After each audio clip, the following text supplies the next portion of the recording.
Welcome back to Spirit of the Outdoors, live from Mississippi. Nobody has tuned in yet. We're going to give a few minutes and let some folks tune in. Y'all, my eyes is going wonky today, so I am having to wear my glasses to see what I am reading upon here.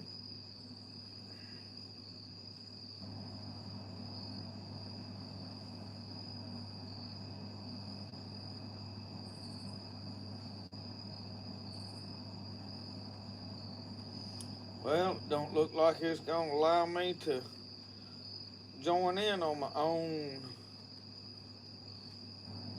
pull up my own chat room. There I am. I said, there I am.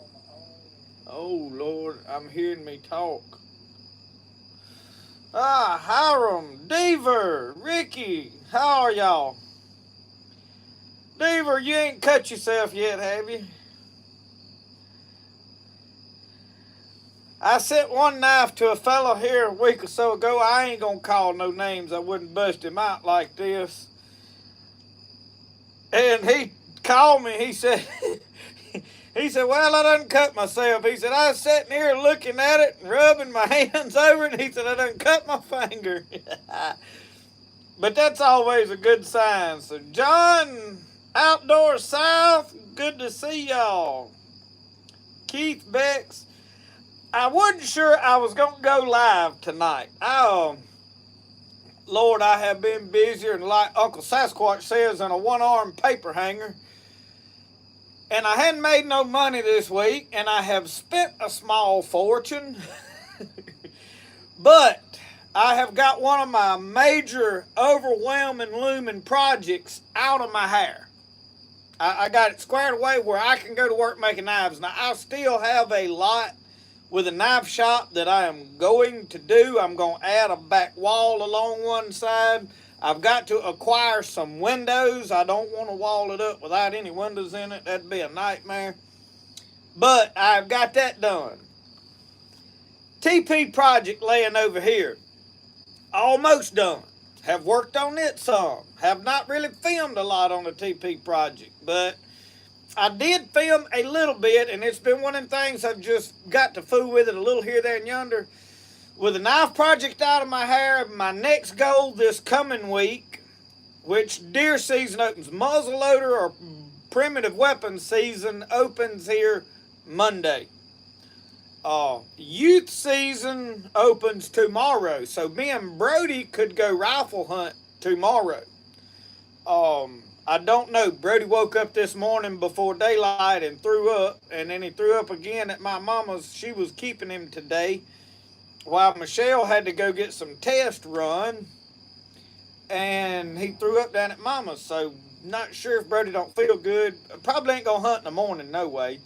I have got a lot I need to do tomorrow, so today I worked on knives. I had a lady that had paid for her knife, or her husband's knife, or whoever's it is, and I had not got to ship it because I've been here working on the knife shop and hadn't been to town, and I try not to go to town every day. I mean, that really cuts into my time, so I had that one finished.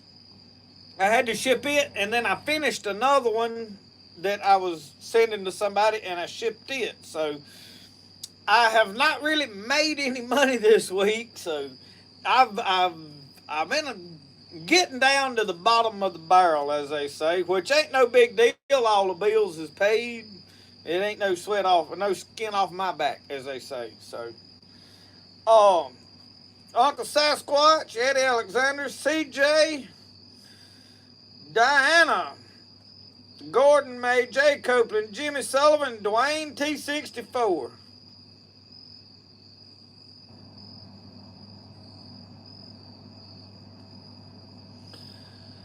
So how are everybody? I will tell y'all, I cleaned my muzzle loaders today, the flintlock and my 50 caliber. And I was tinkering with my ramrod on my on my flintlock. I was cleaning it and cleaning the barrel out good.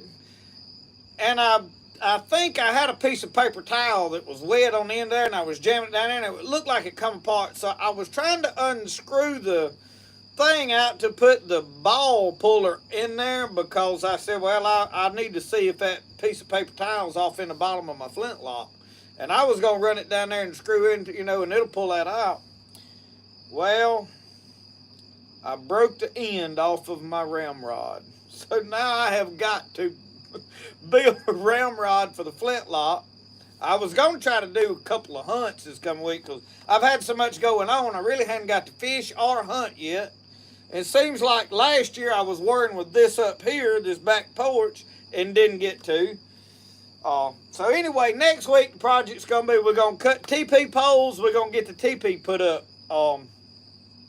And then I want to film some shooting videos. I have got several guns that needs to be shot, tuned up.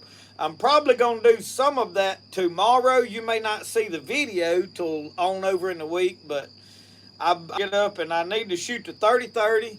I need to shoot the Buffalo Classic, which is probably what I'm going to primarily primitive weapon hunt with, because I do have cartridges loaded with black powder. I'm going to probably shoot the old 50 caliber muzzleloader a few more times. I went to try to shoot it the other day, and I could not get it to fire.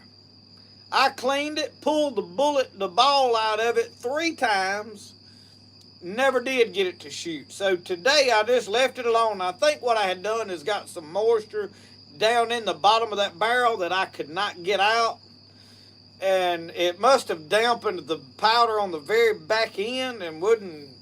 But now, when I put the priming cap on it today, I poured some 4F powder down in the nipple. And when I shot, it was a very delayed fire, but it did fire. So I don't know what, I don't know what's going on with this.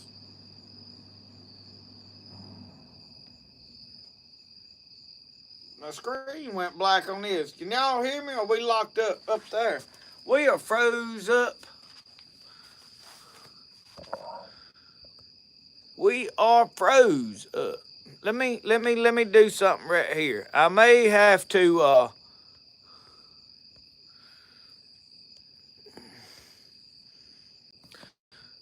we're back.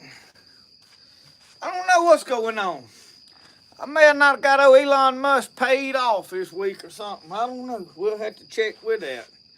I knew that I was looking over here and it all went all wonky.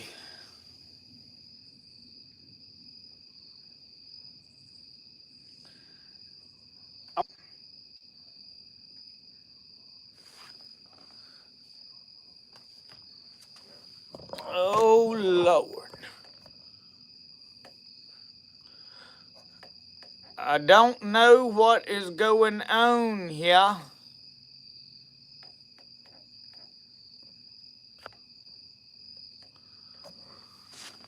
Is it locked up now? Yes, it is.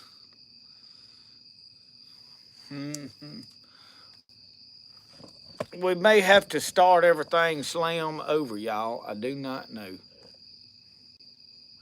Something about my phone is not wanting to stay connected to the Wi-Fi. It keeps wanting to disconnect from the Wi-Fi.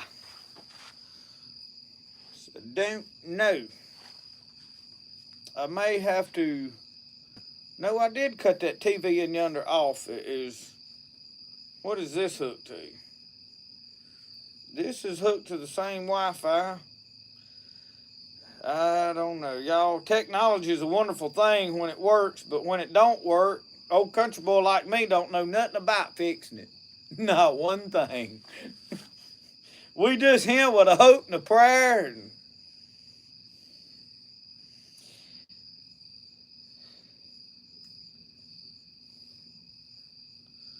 JL327 said, thought you was going to sneak by without telling folks. Yeah, I kind of waited the last minute to decide I was going to do live tonight. I've been out there, like I said, working on knives, and I was actually finishing up this little project tonight. My wife come down there and she said, "Are you doing your live?" I said, "I don't know." She said, "Well, I'm going to a party. I've got to go to a party." So I knew she wasn't going to be here. I said, "Well, where's Brody?" She said, "I'm taking him to Mama's," because Brody, like I said, he'd been sick. So the Alaskan Ulu skinning knife. Y'all seen me in the deer skinning video. I used a knife briefly that was a Pakistan. Well, I have made my own. That is mine. Let me tell y'all about this knife. This is deer antler on it. I had to split the deer antler, whittle it down, shape it, all of that stuff. I don't know that I'm gonna put deer antler on another one. It didn't come out perfect. There's a lot I'm not happy with on it. It is very hard to shape. It is very solid and dense. I mean, it is a hard, but I got a lot of work in this little bitty knife. And the biggest thing is this curve right here. None of my belt grinder pulleys will go in there where I can smooth that out quickly. I had to hand shape all of that. So I've got a pile of work in this little old bitty knife. But this in here hold an edge. You skin a whole deer with that one. So I had thought about adding a gut hook right up here. And I still might. I don't know. I'm gonna play with it and tweak it and a lot of that over the next little while. But anyway, what was I at a while ago when all this wonky going on stuff went off? Future. I was shooting a flintlock and I was cleaning it and I didn't shoot it today. I broke the tip of the ramrod off, so I've got to build a ramrod to get to shoot the flintlock. I shot the muzzleloader. The other day I was trying to shoot it and it never would shoot. So I think I had moisture in the bottom of it. I cleaned it like 3 times, pulled the bullet out, swabbed it out, blew through it, had everything clear, wouldn't shoot. I got frustrated and just brought it to the house and put it up loaded. I got it out today, poured some 4F powder down in the nipple, put the cap on it, and it fired, and it was very delayed. So I may clean it tomorrow. We may try, I'm going to try to shoot it tomorrow, if it'll shoot, with 80 grains of powder, then 90 grains of powder, and then 100 grains of powder. And if none of them consistently tighten any of that group up, I am going to put it to the side.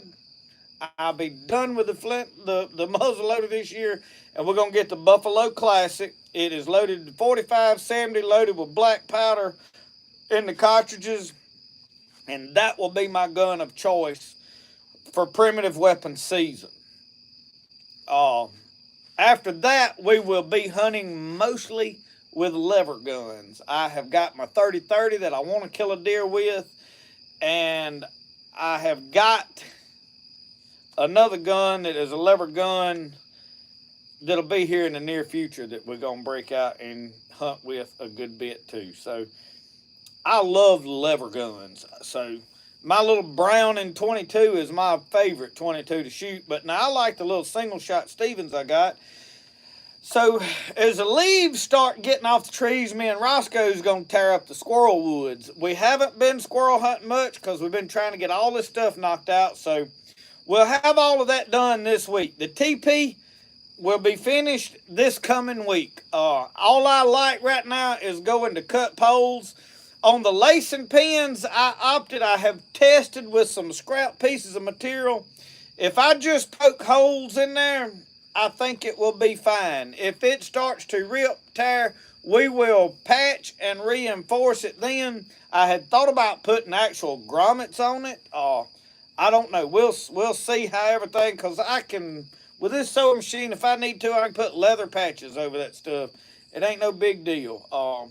But for time's sake, we're just going to poke the holes, put the lacing pins in there, so that this coming week, we can get the teepee erected. The poles will have to dry standing up. We'll build some fires in there that'll help dry them. Once they dry, we will take the thing back down and oil all those poles. Now we will waterproof this teepee after it is erected. We're going to mix mineral spirits or either paint thinner, probably, with silicone. And I don't know if I'm going to actually use tubes of silicone or if I'm going to get a bucket. I think you can buy a bucket of silicone. There's several different things. Thompson's water seal would probably work. There's a host of different, boiled linseed oil and wax and all that stuff will work. The problem with some of these products is they're very heavy. I've got a bed sheet that I did in the boiled linseed oil with wax in it. And y'all, that bed sheet is entirely too heavy. The paint thinner and silicone is by far the most practical for modern stuff to use. Now, that is not time period correct and all that stuff. I well understand that. So, anyway, that is just a look at everything that I'm trying to get done, because when I get the teepee knocked out, then I can step back and go, okay, all I like then is my firewood tree, and I can do that whenever I want to, and then we're going to start hunting a good bit. Biggest problem with hunting right now is it is entirely too hot this week. Look, y'all, I'm out here barefooted. I can't deer hunt this kind of weather. I don't want to hunt nothing when the mosquitoes is eating me up. I don't want to walk around squirrel hunting when they eating me up. It just ain't no fun. Mike Culpepper, I'm excited about having this teepee done.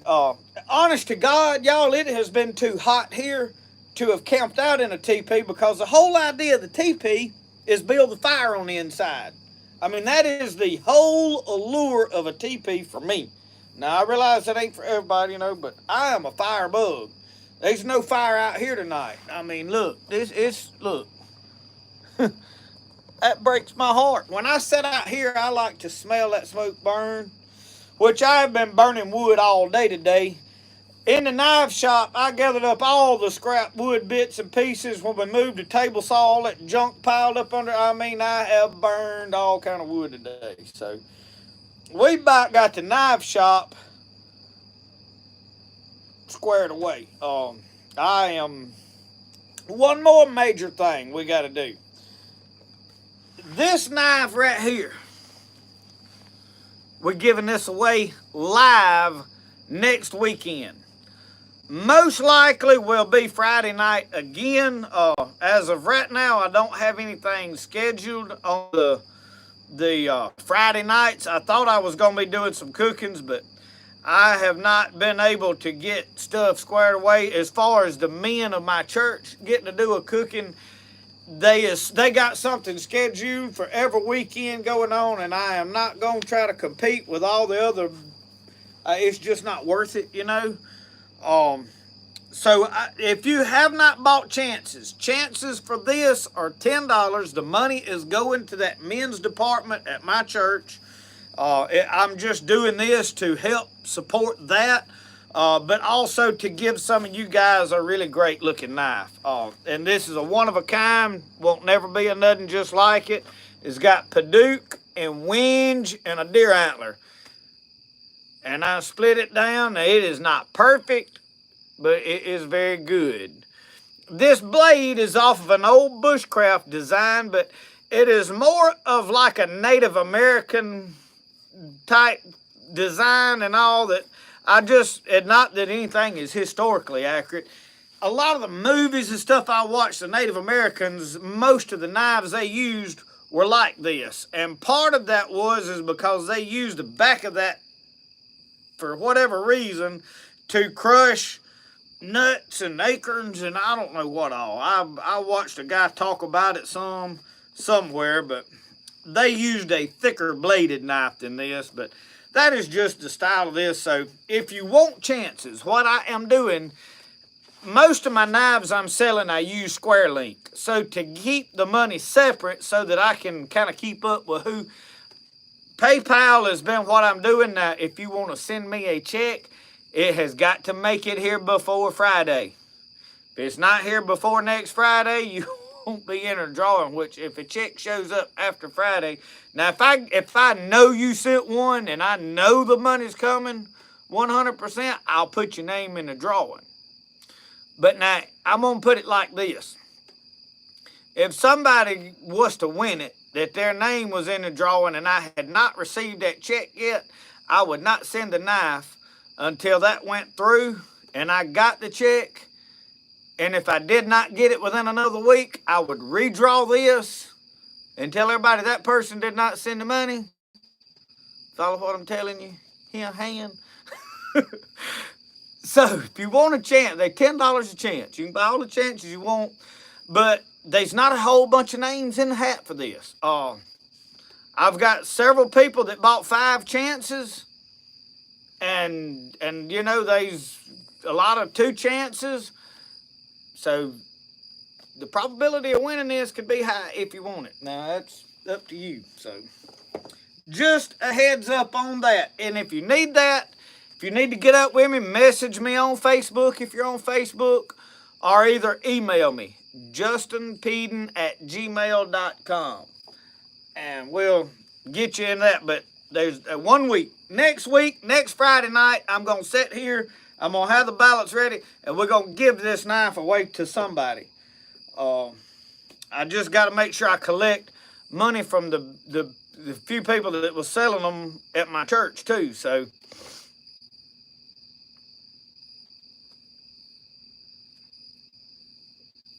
I'll mention that knife again in a little bit.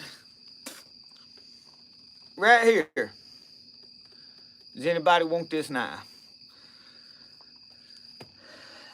$150. I got to build a sheath for it. I made this knife last week. The person has yet to pay for it. It is black walnut. Not claimed. So what I have been doing is put them on Facebook. I have offered all of these knives. When I had one that was not claimed, I would go on to the next person that's got one ordered. I don't have anybody right now that has requested black walnut handles. Everybody has wanted other things for handles. Anybody wants this, let me know.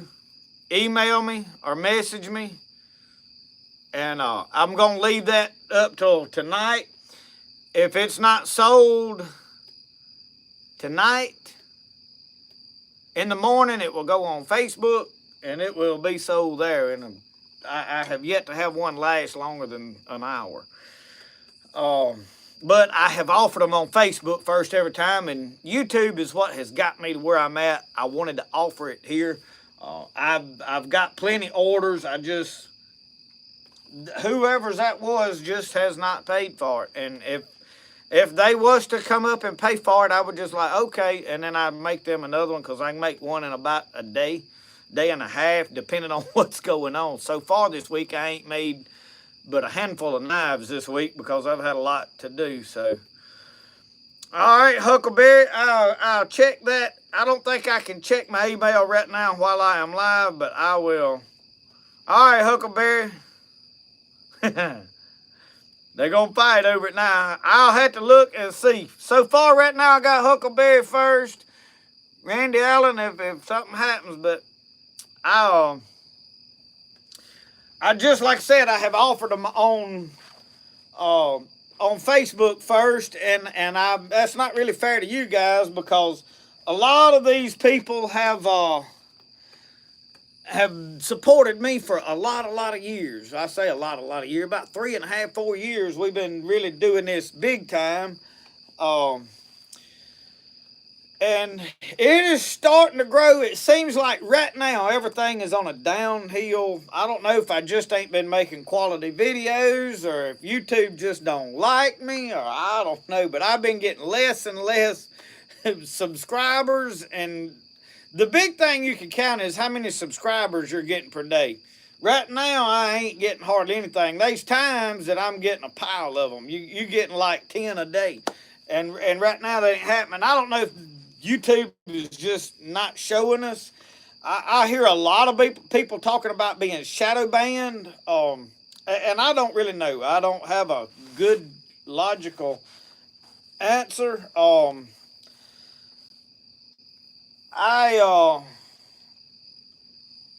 I feel like it's computer generated. I hate to think that they just target people for certain things that they do and say we don't like this person and we're going to suppress them. I've always blamed my slow growth to the fact that I don't just do one thing. If you do one thing, and I shared Deaver's video today, and he talked about some of this too. I did watch your video, Sean. Uh, and he's right in it, because if you do one thing, they know who to put you in front of, and it'll just take off. But like me, I preach. A lot of people don't like that. So you got one crowd watching the preaching, you got one crowd watching medicinal plants, you got one crowd that loves guns and black powder and all this stuff, you got one crowd that loves gardening. So I'm catering to different people, you know, and there's some people that like all of it. I understand that, but for the most part, most people can only really like one thing at a time. And I'm sort of this way. I get in a mood where I'm all about this for a while, and it's like chickens.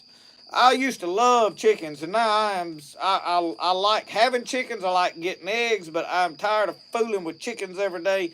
It's not my hobby anymore. So I hate to think that, you know, like, well, they just banning, you know, shadow banning me because I preach on here. It could be the case. I don't know that it ain't. I'm not going to be that guy that jumps up and says, yep, that's what it is. That's what it is. You know, it might be, might not be. I don't know. But the only way that my channel is going to really, really grow, unless we get into some rhythm of something that everybody gets fascinated with, it's probably not going to just pick up tons of people, because I'm an old guy that just sitting out here in the country talking and carrying on, and so I don't really do a lot of really, really interesting stuff. Now, once we get to tanning hides and stuff, I am probably going to be I've got a hide partially tanned. I have been very scared to start the tanning process because I have been very distracted lately. A lot going on. And hopefully with a knife shop project, roof part done anyway, and the lights up, we can get the Teepee knocked out. This week the Teepee will be knocked out. And y'all, that you don't understand, that'll take a load off of my mind, even though I ain't working on it every day. It's that, well, I got to rush to get this, and you just feel like you got so much that's got to be done right now before the weather gets bad and before deer season. And I've still got stands that need to be moved to the deer camp. I have not even been to every place on that deer camp to see where all I want to hunt this year. And apparently I'm fixing to have to overhaul the Polaris Ranger again. It's making a horrendous racket. Y'all know what I mean? You get it above 40 miles an hour, and under the front up there, it just sounds like it's going to just and come all to pieces, you know. I wouldn't dare get it over 35 miles an hour. Wouldn't do it. No, sir. Whatever you do, don't buy Polaris. Get you a Honda. Get you a Honda, or either get you a Honda. One of the three.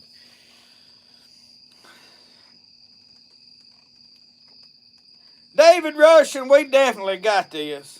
We definitely got this. Southern Homesteading, we are going to, I tell you this, I tell you one of the holdups. I'm going to build me a buckskin jacket, but I am waiting to get this leather sewing machine mounted on a new table down under the knife shop. And I'm going to sew it all with leather. And I'm probably going to order me some buckskins to do it with. I get another hide tan, we may do it. So I've got a buckskin shirt. I done put on some pounds. It might be a little tight. I have thought about splitting it down the front, putting some buttons on it, and just making it a jacket or a button-up shirt. I don't know. You never know. But no, I could actually enlarge the thing really easy. All you got to do is split these sides down, and with that leather sewing machine, lickety split, I could sew me a piece in either side and make the thing a whole lot bigger if I wanted to enlarge it. I just hadn't Corey King said I need to make a rifle scabbard. I actually had a guy ask me to make him one, but it takes a lot of leather to make something like that. At least $150 worth of just leather. So by the time I got it made, my work, he'd have $300 in it at least. At least. So I don't know that it's worth all that.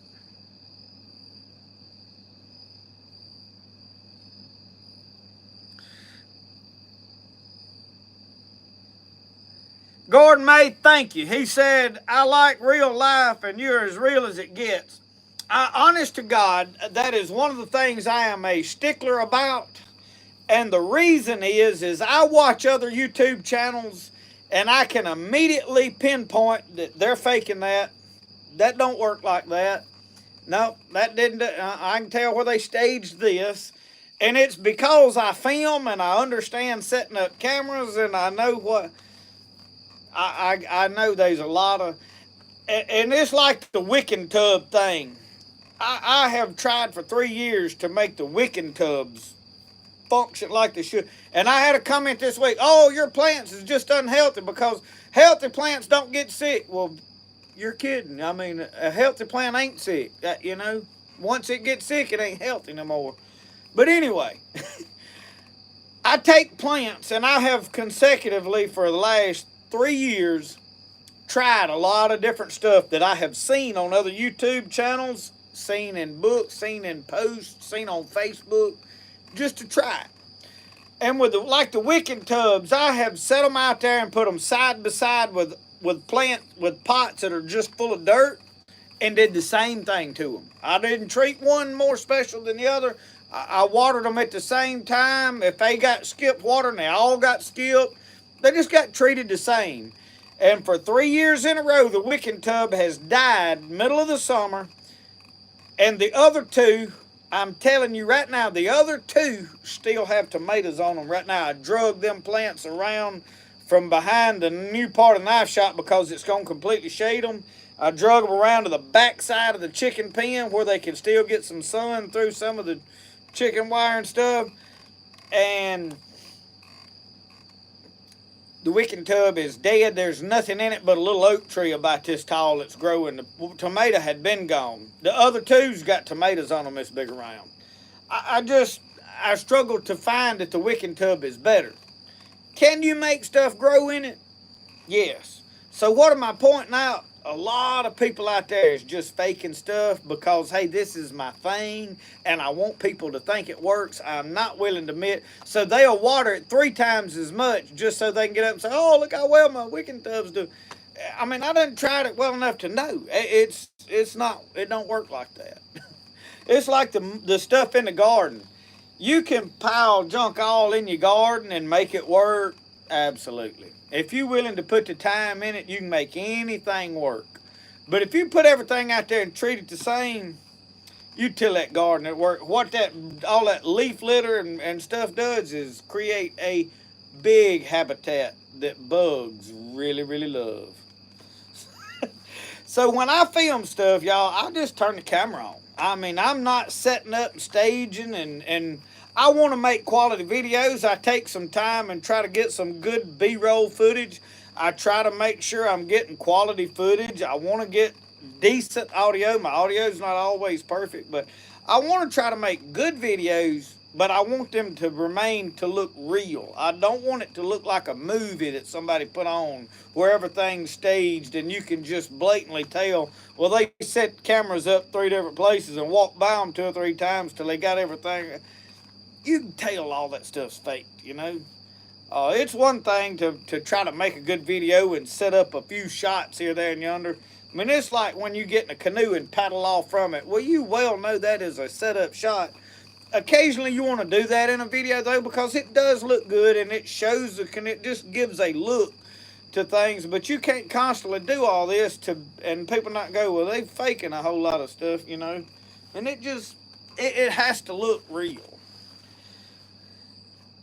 I think most people can tell when something's real, you know.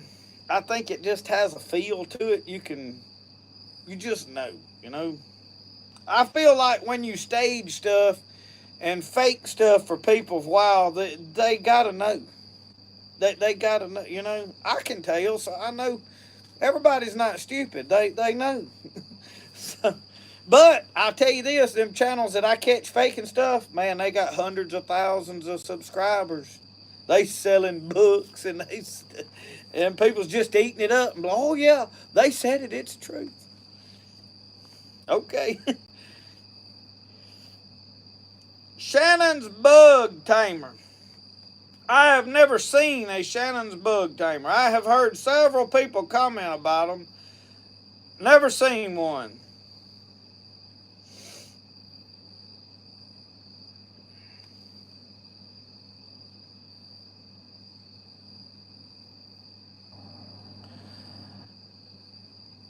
Jeff said you're going to do plants after the teepee, right?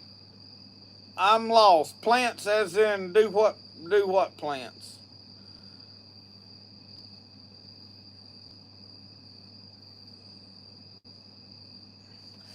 Jeff, a lot of times I take a camera and I set it down, turn it on, and go to doing what I'm doing, and in a second I stop and grab the camera and move it over here and keep doing what I'm doing, and you can cut and edit them clips to put them together. And I'm going to tell you this. If I've just done what I'm doing and set the camera up and cut it on and do what I'm doing, all I got to do is trim the ends of clips. I don't have to do a whole pile of editing. I can usually edit most videos in less than 30 minutes. Most of the time. There have been some, like when I was doing a product, especially those cameras and stuff and binoculars that I was getting clips of this, that, and the other I had to play with.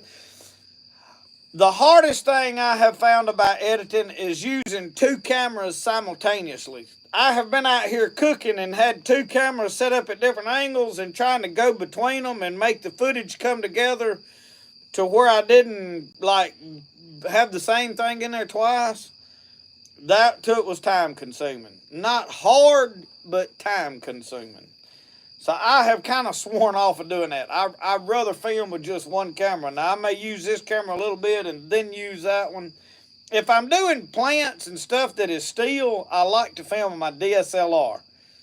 But I have found if I'm really busy at trying to get something done and I'm trying to film it, the autofocus and stuff on it, because I don't have a real nice new one, it struggles to keep up with me and stuff gets out of focus. And then when I'm editing, if things is out of focus, it drives me nuts.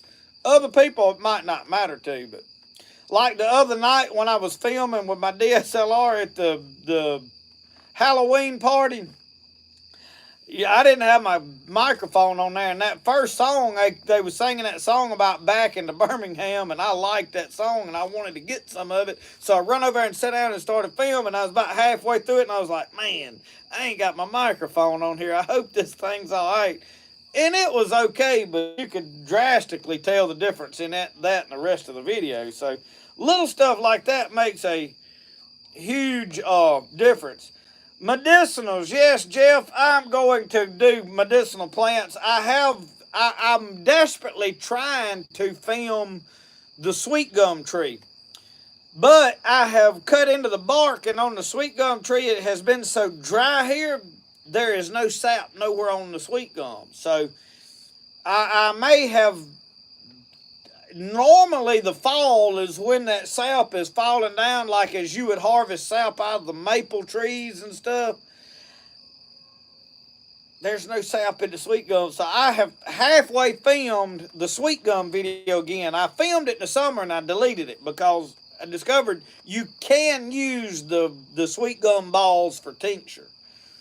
The problem is I don't know why everybody's using them, because they're a fraction of the potency of the sweet gum sap. The actual sweet gum. That is why the tree is known as the sweet gum tree, is because the gum out of it was the useful part.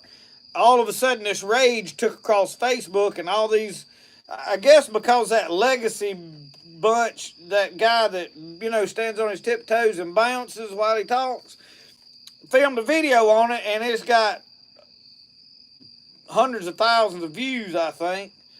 And all of a sudden, all the reels on Facebook went to doing sweet gum ball tinctures. Well, they're a fraction of the potency. I've done a bunch of research after I found out you could use them, and they're less than 30% of the potency of the sweet gum sap. So, trying to film that video and finish it, but I can't find any sweet gum sap, and it's not running, so I haven't been able to harvest any.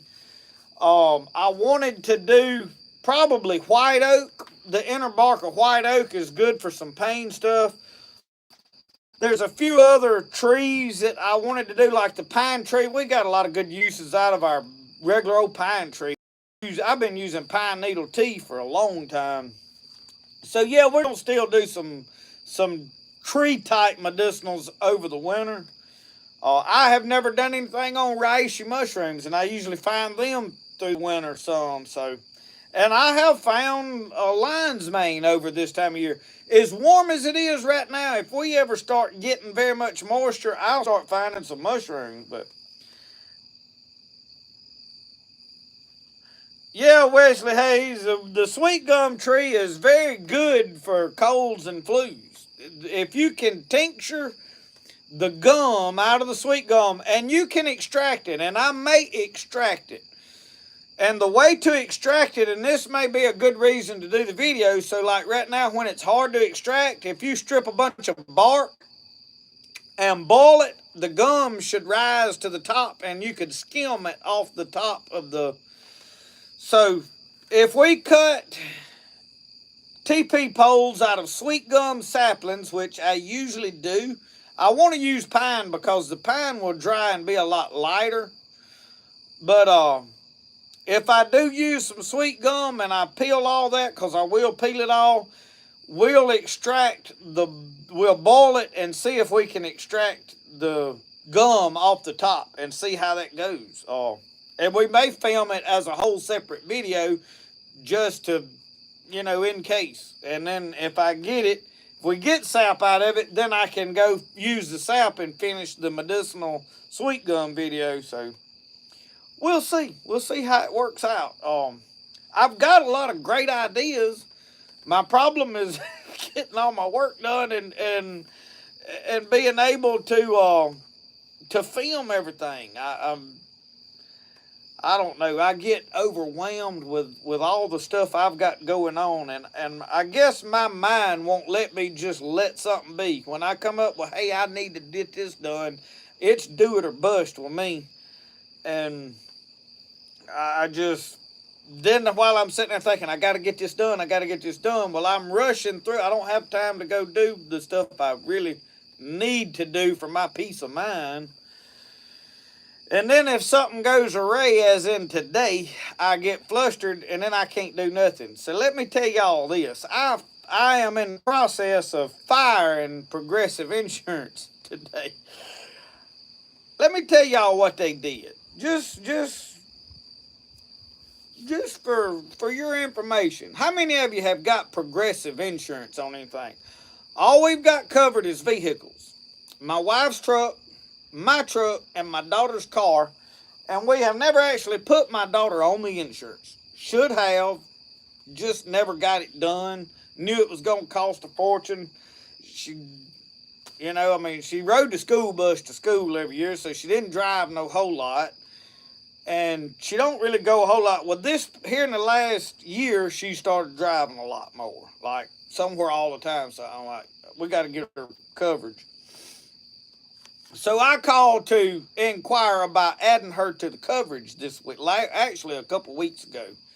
Oh, we need her driver. I was like, well, I just need a quote. I need a quote to see what it would cost to, yeah, we can do that, no problem. So today I finally get her driver's license and send it to them. All of a sudden I get an email. My insurance went from $270 something to nearly $800. I'm like, whoa, I did not say add her. So I have to I called the guy that I'd been talking to. He don't answer the phone. He's going to be out till for a week. Can't get up with him. So I call the 1-800 number and get some other person. I don't know who. I'm like, they just added my daughter to this insurance without my consent. I just wanted a quote to see what it was going to cost to add her. Oh, well, we can take her off. I was like, well, yeah, but I mean, it's already showing up on my bill. It's been like 15 minutes. Oh, we can't take her off. You're going to have to. Oh, I was hot. I'm talking about hot. I'm like, no, I did not tell nobody to put her on my insurance. Oh, we'll get her. We're gonna have to send you a form and you sign it and mail it back to us to get her removed. I said I didn't have to sign nothing to get her added to it. So guess what? I called a couple other insurance companies. Well, I filled out forms for quotes with my daughter added, and they're a fraction of the price of what Progressive is trying to charge me. So, fixing to get rid of Progressive insurance.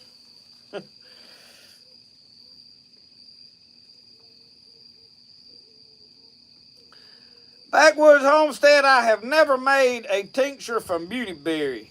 Oh, I have made mosquito repellent from beautyberry leaves. I have never. Now, I have had beautyberry jelly, but I have not tinctured them. I'll be honest with y'all now. I'll do videos where I read out of the book on a lot of different medicinal plants when I find a plant and want to identify it and show it to you and talk about this plant. But as far as going into actually making medicine, if it's not a medicine that I'm going to use and I need for me, I probably ain't going to make it. I just, because one thing, I don't need a bunch of bottles of medicine just sitting around for, I will dry plant in case, hey, something happens and I need this, like through the winter, if I was to get sick and need this plant, I've got dried plant that I can then make medicine out of, or at least make tea out of, or an infusion technically. So I don't know.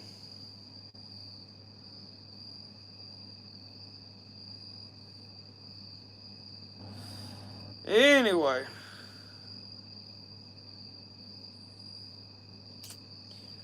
I am going back looking through. Randall Hayes, my email address is justinpeden@gmail.com. I probably need to put that in there just for what few people a while ago.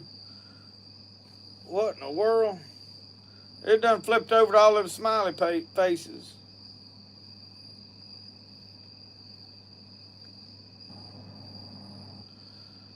Oh, where's the at sign?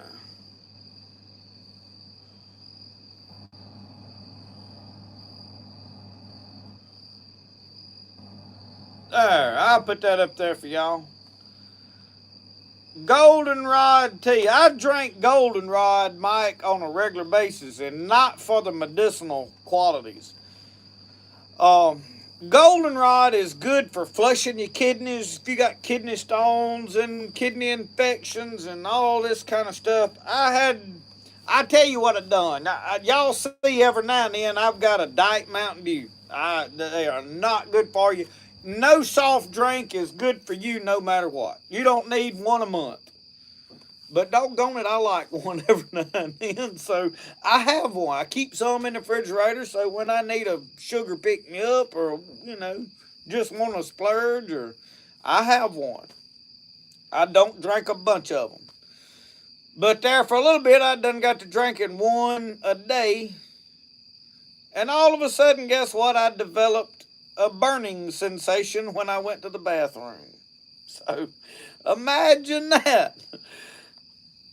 One pot of goldenrod tea, no more. Didn't burn not one more time. So it does work. And it's supposed to help with like water retention and then allergies and minor colds, and there's a lot of different things that goldenrod do.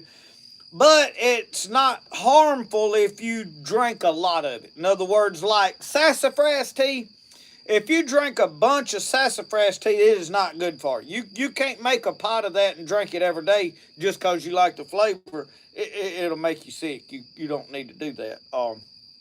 So goldenrod is the thing I go to if I just want to make tea, because I'll drink entirely too much coffee. Especially when it's cooler and I can build a fire and all. I just, I like a fire.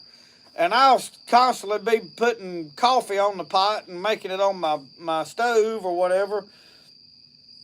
So to keep from drinking coffee all day long when it's cold especially and I want to drink a warm liquid, goldenrod tea is what I gravitated to. And that is sort of what got me into medicinal plants. Is I was really more looking for natural teas to make and drink, just where I wasn't buying stuff at Walmart or the grocery store to make tea out of, because I like the Earl Grey tea and I like all those English teas, some of them anyway. But who wants to buy all that and do all that? I mean, when you can, hey, I'm outdoor, what's natural out here?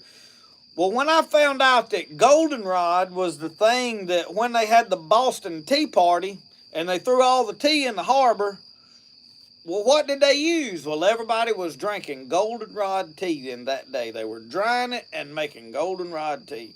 That was what they went to. So that's what I started doing. Now, I stopped today on the side of the road. I spotted this big old clump of rabbit tobacco. And I stopped and grabbed it because occasionally I like to add rabbit tobacco to it. The reason is it has a wonderful fallish like flavor to me. Everybody probably ain't gonna like it. It's also known as sweet everlasting. It has a real sweet aroma to it. So I really like it. Well, Tommy had done dropped off in here. Wildcraft, Jason, yeah, that is what Brenda Joe, goldenrod here has just quit blooming. I mean, it has just faded. It was yellow, but the plant is still there with green leaves all down it. It's a tall, slender rod, and it's got green leaves directly off of the stalk as it comes up. It is a very woody-like stalk. It is hollow in the center. It has a pith. It ain't completely hollow, but it has a pith in the center, and once it dries, it is hollow then. It's should be everywhere. I don't know right what part of the United States you're in, but all of the southeast is just covered in it. And it was like just yellow everywhere here a week or so ago. So you should be able to find it fairly easily. I like the leaves, David. I like the leaves of the goldenrod because now when it's fresh, I'll take the tops and use it. But once you dry it, that top gets real fluffy and all, and it's hard to strain it out of the tea. I had just prefer the leaves. So that is what I use. Tommy, you a hoot now.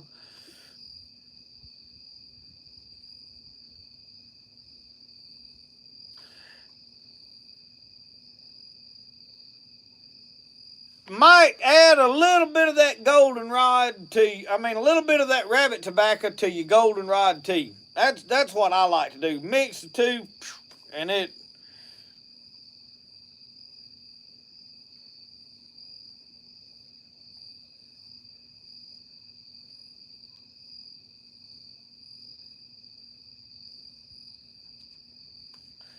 You 40 miles north of Tennessee, Brenda Joe, you should have goldenrod. It should be all along the road ditches. Like where they mower down to, the edge of them fence rows, it should be everywhere. And you can take about 3 or 4 plants. I just cut the stalks, tie them up, hung upside down, and you can fill a gallon bag up in no time. And that'll last you for quite a while to make a tea, because you don't. What I do is with a pot of tea, I take one of those little screen tea balls, fill it up, and I'll make like a coffee pot. In the summertime, I'll drop that in my coffee pot and then just run the hot water for the coffee maker over in it. It'll turn yellow. And that is what I do for the goldenrod tea. So, I like the wildcraft teas more than I do medicinal plants. But now I made pokeberry tincture this time. I tinctured the berries. I have not fooled with the roots. I have done the roots before, but it's a lot safer to do the berries because, I mean, the roots, you get too much of that, it'll kill you. Oh, why I keep yawning? I'm making y'all yawn. I know about half y'all just yawn. You just ain't willing to admit it. I know how that works. Anyway, Randall Hayes said he used to smoke rabbit tobacco. I guess I am the only person that has never smoked rabbit tobacco. And it was simply because I didn't realize that was what I was supposed to be smoking. We just grabbed up some old dried stuff and tried to smoke it like it killed us when we was kids. Now I don't smoke nothing. The only thing medicinally that you can smoke is mullein. They say if you smoke mullein, that it goes directly into your lungs and will break up a lot of that mucus and stuff if you've got a chest cold. Now I've never tried that. I ain't smoking nothing. I'm past all that. I don't want to. Huckleberry Rosco is on house arrest. Somebody asked the other day about Rosco. I think Uncle Sasquatch asked why he wasn't supervising with the shop build. Well, Roscoe's in love again, so for about 2 weeks, Roscoe's on house arrest. I'm telling you this, if I bring him out in the yard to let him use the bathroom, I can watch him take off running and be hollering at him, and he just looks back over his shoulder and keeps getting it. Y'all know what it's all about. You know just what's on his mind. And I said, well, I'll wait about 30 minutes and I'll go up there and I know right where to go and call him and he'd come hop on the buggy. And I said, well, do you have any luck? He'll shake his head, no, we'll come on to the house. He's back in there, so.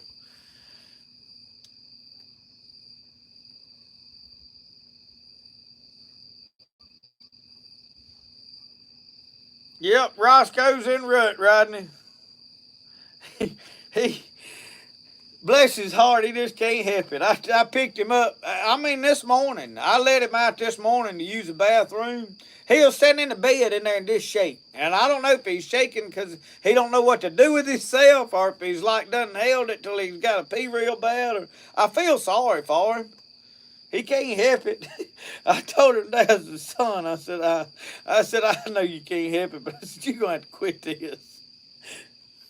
And I know some people say, oh, you need to have him neutered. Nope, ain't doing it. Doing it at this age, I have seen it make dogs really ornery, and Roscoe's already ornery enough. Roscoe ain't really like an attack dog, run out and want to eat nobody up, but he don't like being messed with. He don't want just anybody fooling with him. And if anybody new drives up, he likes to go out there running wide open and scare them to death. I mean, the UPS drivers, if they said, when we got a new one now because the one that we've had for so long that was an excellent driver and a good guy, he is retiring to help take care of his mother and doing some different things. And of course, he's been there long enough he can get his full retirement. I don't blame him. I told him, I said, I'm sure going to miss you because if they had my address wrong and he knew it said the Spirit of the Outdoors, he knew to come here. And it wasn't a problem. You know, some people, if they got the least little thing wrong, they'll take it back to the... You don't never get your stuff. And I'm going to tell y'all this. I have quit ordering from Walmart. Used to, you could find some things cheaper at Walmart if you're going to order offline. And I would order it to keep from having to go in the store. I hate going in Walmart. Well, they want to ship it with FedEx. And bless their hearts, they can't never get nothing to the right house. I have no problem with UPS. I have no problem with the United States Postal Service. For the most part, as much as I deal with the post office, I have had really good experiences. If I had a problem, we got it straightened out. I mean, I've had some stuff mailed to me that got destroyed, and here's the deal with that. And somebody on here told me what happened, and I went to the post office and inquired about it. She said, yep, that's exactly what happened. If you're going to ship something thick and bulky, do not put it in a paper envelope. It will not make it. You don't put stuff like keys and big wads of paper, like you fold up a bunch of stuff and you got a regular paper envelope and it's bulging thick. The machine that all that stuff goes through is thin, and if it's too thick, it'll chew it up. And they say it'll go in that machine and we don't ever see it again. I had fish baits come through it and it destroyed the envelope because it was thick. It had a bunch of fish baits. So if you're going to put thick stuff, put it in them cardboard thick envelopes to ship it. It just solves all your problems right there. So, and that is the only problem I've had as far as stuff arriving and getting here. I mean, there's been a few times where stuff somewhere between the hubs, it'd go to the wrong city and go back and forth 2 or 3 times before it ever got there. But usually it wound up all right. FedEx, it just showed up delivered, and you're like, well, where's... I don't know how many times they've delivered stuff here, and you get that picture, you know, that they send, and you'd be like, well, where in the world is that? And we play this game. We got a neighborhood watch on Facebook, and about once a week, there's always one of them pictures shows up on there, and somebody says, anybody know whose house this is, whose driveway is this, or whose grass is this?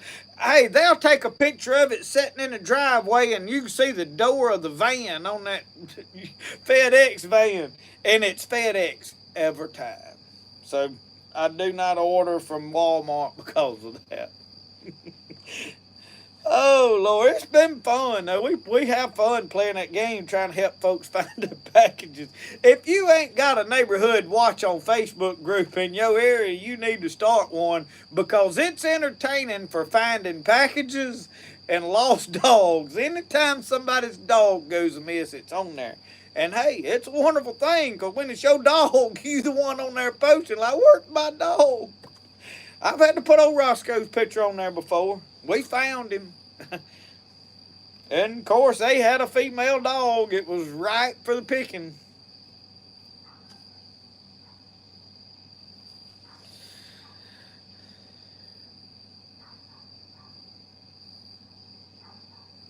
Keith Bingham, we had this male guy, the UPS man we've had him for 5-6 years. I mean, I can't complain, okay? But now the new guy that has took over for him has been doing well. I have no problems with him. So, you know. And we actually had one FedEx driver, a young black lady that was wonderful. And I don't know what happened to her. She actually did really good. It's some of the ones after her that we've struggled with. But I think one of the things is they've quit using their own drivers, because what we've been seeing as of late is unmarked vans. So I think they're subbing their work out to other people, maybe. I don't know. Miss Jenny Bear, how are you tonight?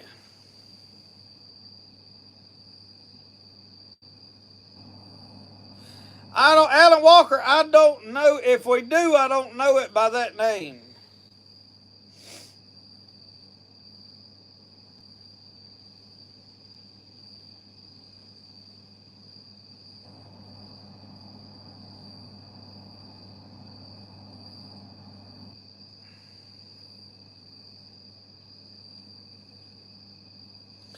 I was trying to catch back up with the comments.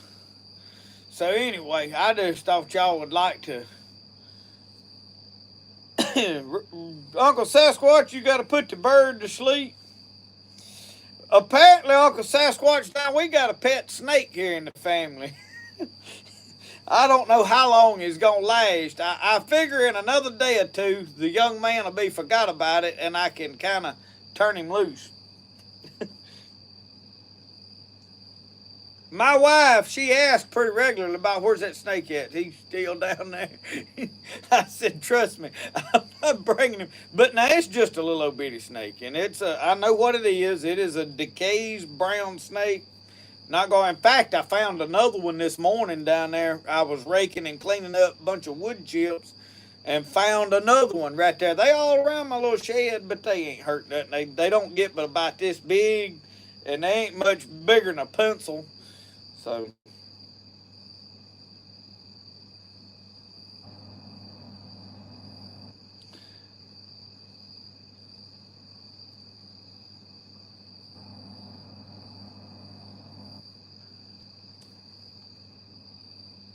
Michael, I don't know what you're asking. I'm a mite confused. It ain't hard to confuse this old country boy. He's asking something about spirit of the outdoors. I ain't real sure. What is spirit of the outdoors? I got you. Spirit of the outdoors is my interpretation of my connection to God's spirit. Uh, Everything, when I go into the outdoors, everything out there works together. And it's because of the Spirit of God is what created all of that. And that spirit of the outdoors is the Spirit of God. And that's initially what it is. But it is a lot of everything working in harmony together. It's amazing because all the powerful plants, the food that we take from the land, the food we grow, it's so much life comes just from the outdoors, that just from the land, and that's what it's all about. And understanding that, you know what, instead of fighting against it, let me work with it, and it makes life so much easier. One thing, medicinal plants opened my eyes to a lot. I already could sit down in the woods and look around me and go, man, it's amazing, you know. Especially this time of year when the fall color is everywhere and it's majestic. I remember one time specifically, I was squirrel hunting, or I may have been deer hunting. I don't remember, but I was slipping through the woods. It was fall. It had just turned real cold. It was one of them nice overcast days. I love a drizzling, rainy like day. Slip through the woods. It's quiet. And I mean, the leaves was just falling.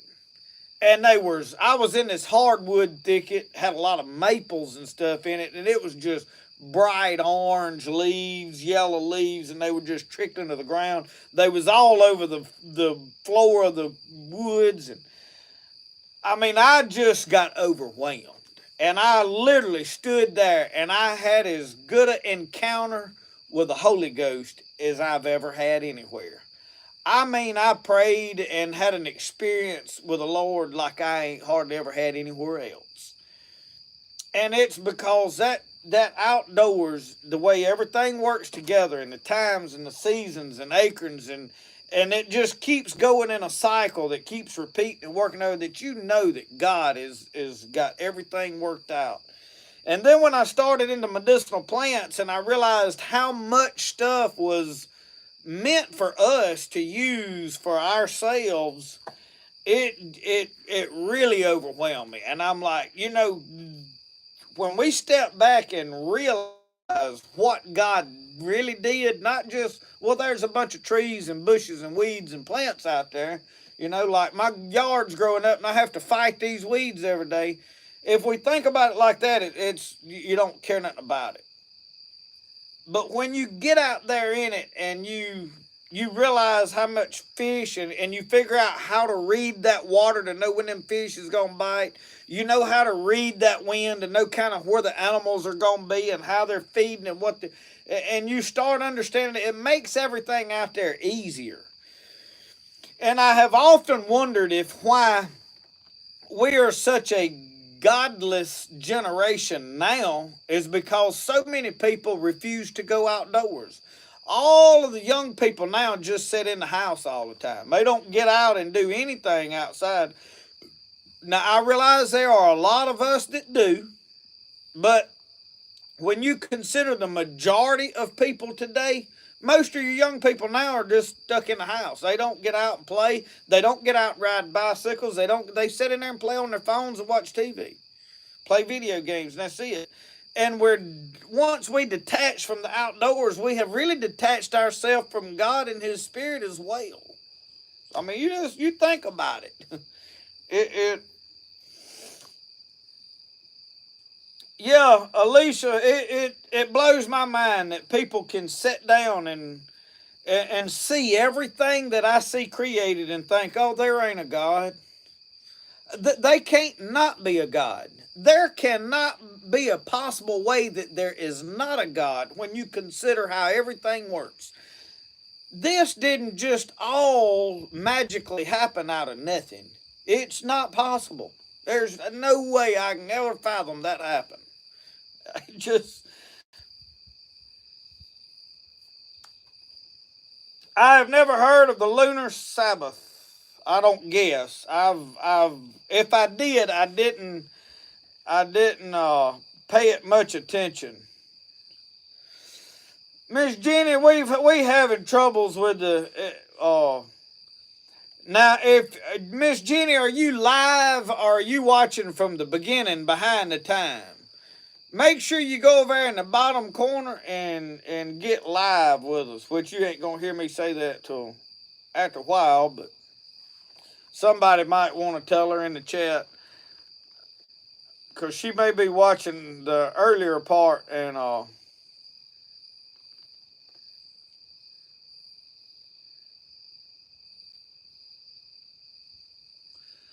Brenda Joe, yeah, to see the color of the trees. I can sit down at any time in the woods and I can, honest to God, I can have a greater experience with God than I can in a church. Now, that does not mean it's okay to go to the woods and not go to church, because the Bible clearly says to forsake ye not the assembling of yourselves together. It's important. It said iron sharpeneth iron. It is good for us to come together as people and go to church, be preached to, be pastored, be checked, be, hey, are you doing right? Because a lot of times we get in our own world and we figured out, oh, I got this all right, I'm doing good, and somebody else can look and say, well, you ain't even trying to work on this bad part of your life. Sometimes we need somebody to point out some things in our life that's like, we're like, oh, I don't want to work on that. That's the beauty of the coming together. Not to mention the when we get together and start worshiping, the Bible says a threefold cord is not easily broken. In other words, and then he said where two or three agree together touching any one thing, that he'll do that. It shall be done. I don't remember exactly how it's worded, but so there's power in numbers. The Bible says if one can put 1,000 to flight, two can put 10,000. So when we get an assembly of people working together, praying for one thing, everybody praying together for the same thing, it'll happen. There's kind of been proof of that. So, but for one man to go sit down in the woods, I have had some greater experiences just personally than I have in some church situation. I mean, I can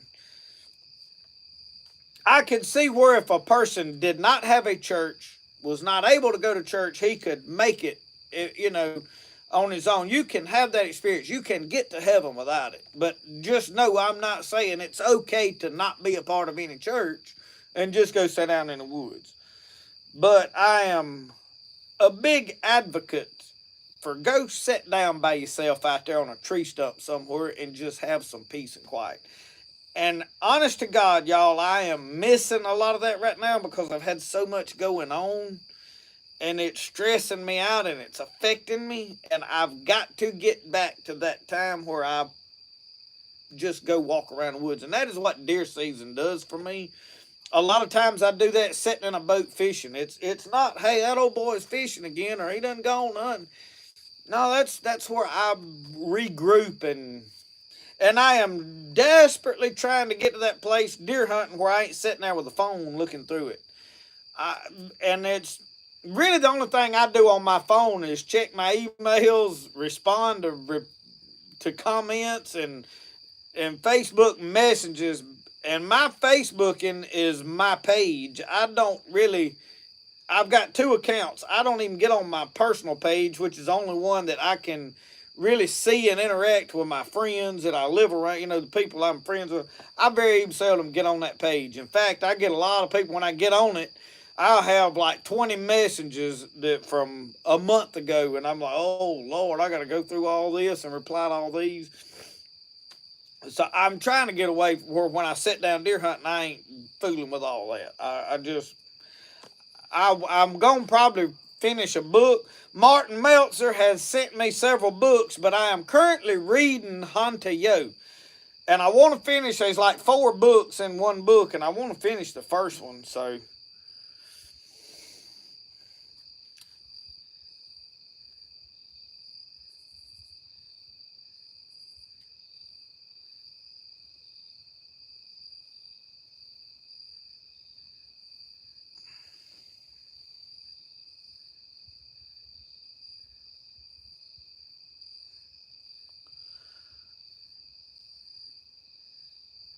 Bill Valentine, I'm jealous. I didn't build a campfire. He said he was sitting by his campfire watching. Ricky Johnson said yes, talking about them kids need a tackle box instead of an Xbox. I've seen a post on there about that on Facebook, or it was one of them outdoor pages that pops up on my personal on my Spirit of the Outdoors page. I don't get personal people's stuff but what I do get on my feed is like other outdoor pages. It promotes these pages, and I follow some outdoor people, like Michael Waddell, the Bone Collector, and the Phil Robertson, them, and all of that. I follow a lot of people, Bruce Mitchell, people like that. And on some of those pages, I seen that a picture, and it had kids need more tackle boxes than they do Xboxes, and I totally agree. We let Brody probably watch entirely too much TV, trying to homeschool him. And the reason is me and Michelle both are very busy trying to do our stuff, and it's easier to leave him in there watching TV when it's too hot or too cold. But now, Brody don't just sit there and stare at the TV. Brody wants to put some kid on YouTube that's playing with dinosaurs, and then he'll be over here playing with all of his toys on the floor, and he ain't even watching it. He just hears it and glance up at it every while. So that's why it's not like I'm letting him sit there and just do nothing but be glued to the TV. Because Brody has a very vivid imagination. In fact, this week they was going to town, and he had to come get a shovel. He was going to go bury something at the park. He had to, and I don't know what he did. We didn't question it. We just, here, take your shovel with you. And he had a little old kid's small shovel. It wasn't like he went over and dug a mine shaft at the park. Deer season opens up in the morning in Kentucky. With Sharon Davis, I hope you get you one. Kill out, like Mike TK said, El Mucho Grande. I hope you have good luck and get a good one. Brenda Joe, good night. We'll see you. We're going to probably quit about 9 anyway, because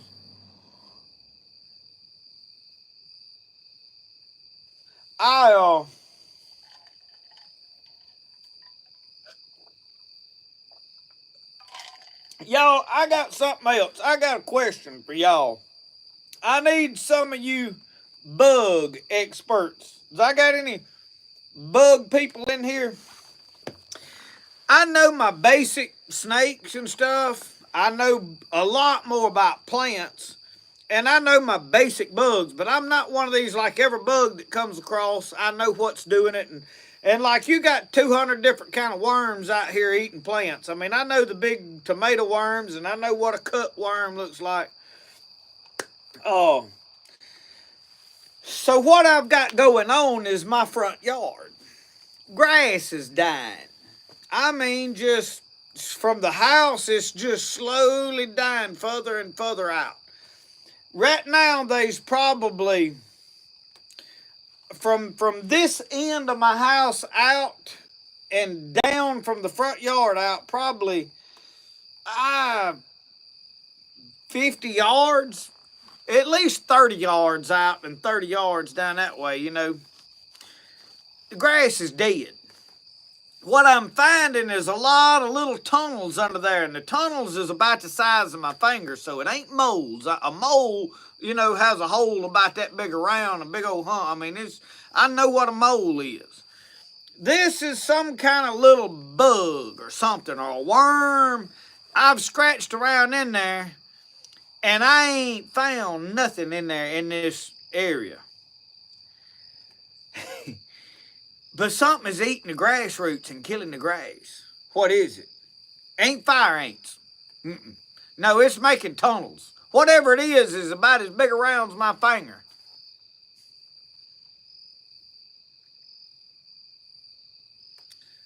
How big is an army worm, Bill? Won't they be on top? This is underground. These are under the dirt.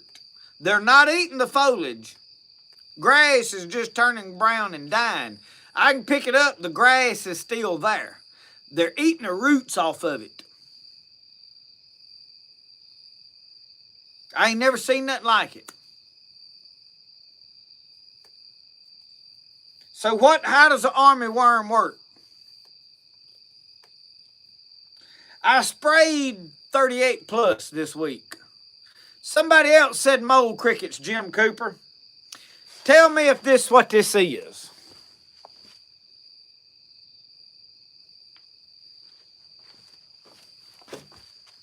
Is that what that is? I found this running across this carpet earlier out here, and I smushed it.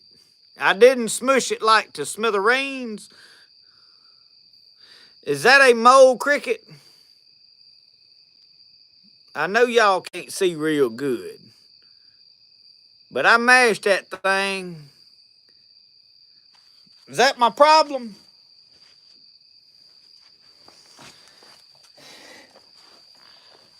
I felt like that was the culprit. I seen him run across this carpet, and I said, you.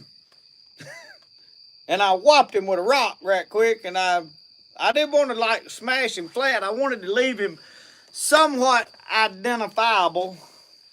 So how do I get rid of these things? I sprayed 38 plus, which is basically a strong permethrin. And I sprayed I filled up a 2-gallon sprayer twice and sprayed it all over that area out there, but I don't know if they're underground, is that going to kill them? How do I get rid of them?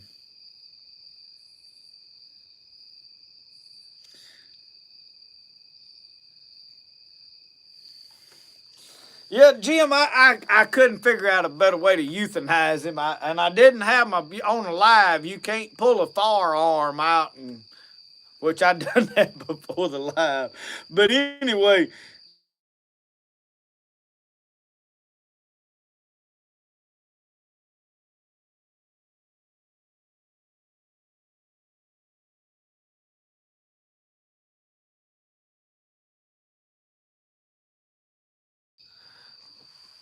somebody called that time.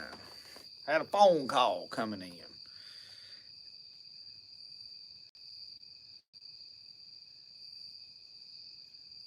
Get time release granules biffing. Guy said crappie bait. I ain't been able to find them blooming things. I mean, that one come running across here, but I couldn't tell you how many times I've been out there and scratched around in that loose dirt, and I ain't found nothing out there. So, is the mole cricket what is eating the roots out of my grass? That's my next question. We had a lot of agreement that was a mole cricket, so we know what a mole cricket is now. Is that what's eating the roots off my grass and killing it?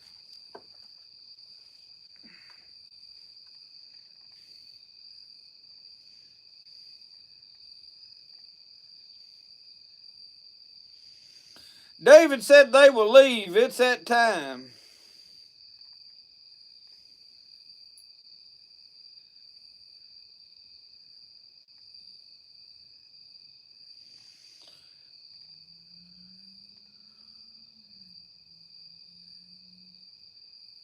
Need a magic 8-ball where we can shake it and go, oh.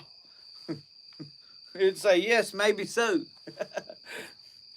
Your future is bright. Yeah.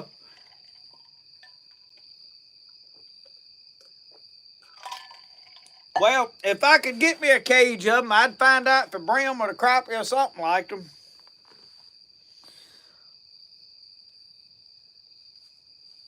Look up fall armyworm. I'll check that out too. I'll check it out and see, cause like I said, y'all, I know a good bit, but I don't try to know everything, and I don't have no problem telling you, hey, I don't know. Y'all would be surprised at the amount of mushroom pictures I get in text, and every time one pops up in somebody's yard, they text me a picture of it and go, "What's this?" And a lot of times I can figure it out, but a lot of times I'm like, But bugs and some snakes, I ain't. Like, I know the basics. I know what tree frogs are and bullfrogs and toad frogs and the basic stuff we got. I know rattlesnakes, moccasins, copperheads. The ones I need to know: chicken snakes and black rat snakes. But when I encounter something a little unique, and be like, I remember the first. I think they're a puff adder. The hog nose, not puff adder. It's a hog nose something, but they spread out like a cobra. The head does. I remember the first one of them I saw. I was like, "What?" We killed it. I've seen a few more since then. We don't kill them no more. I don't generally kill a harmless snake. If they just eating rats and stuff. Randall Ross, that flamethrower, I like the idea.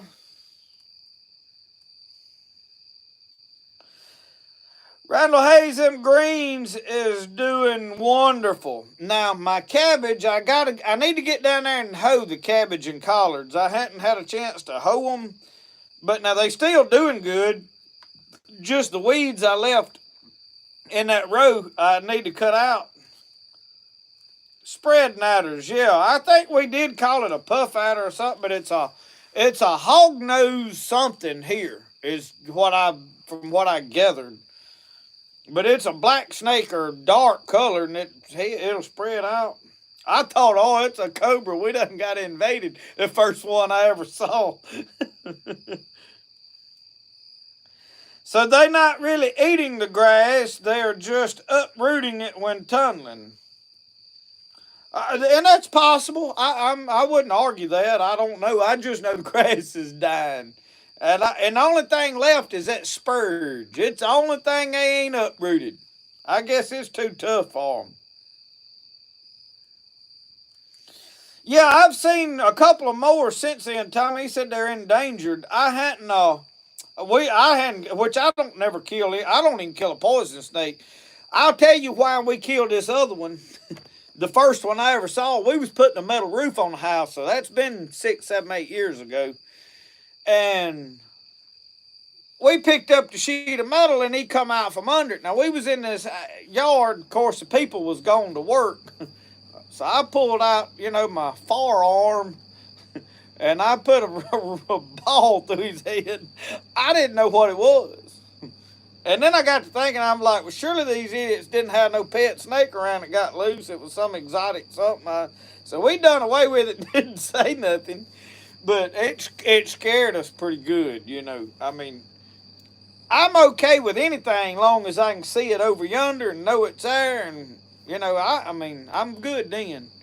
But when we picked that piece of metal up and he come slithering out from under it like it went across the toe of my shoe, I was not happy about that, none whatsoever.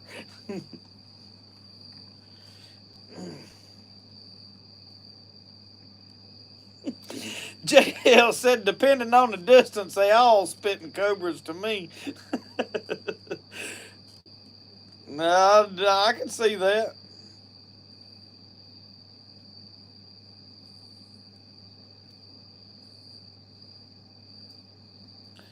No, we ain't cooked nothing tonight, Jeffrey. I reckon I'm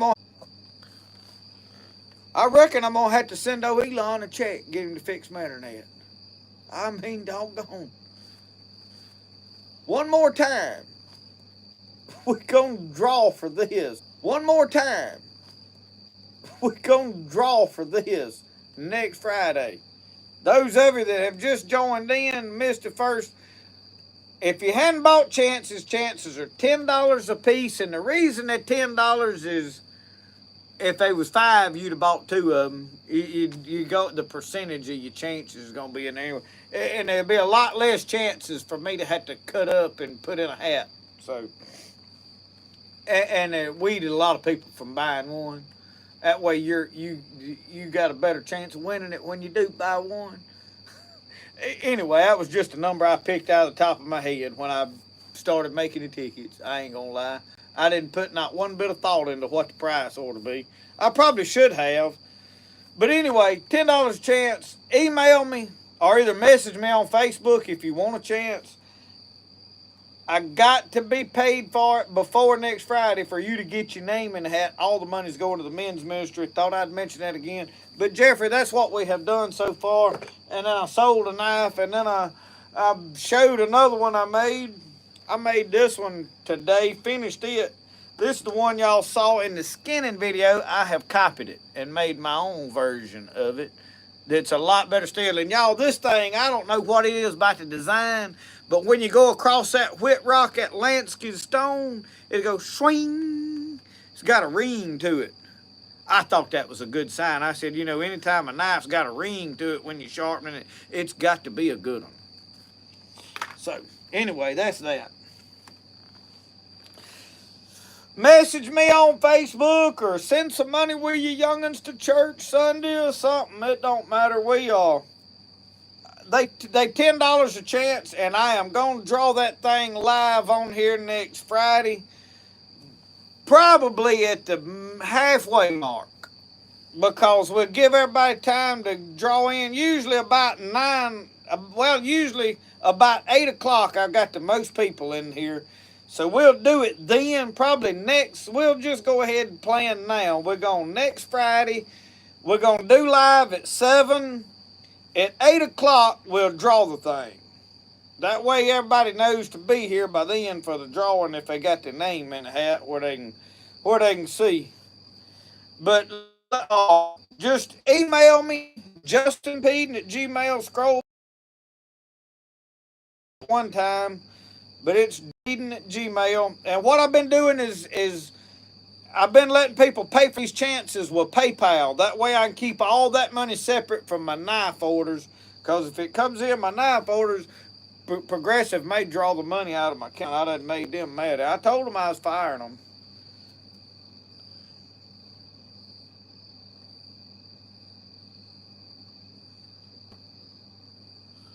Jeff Bowden says send the Skylink to Mississippi. We're going to have to call old Elon up and say, look now, we got to have this fixed. Make internet great again. You know? Mine's done went to pot.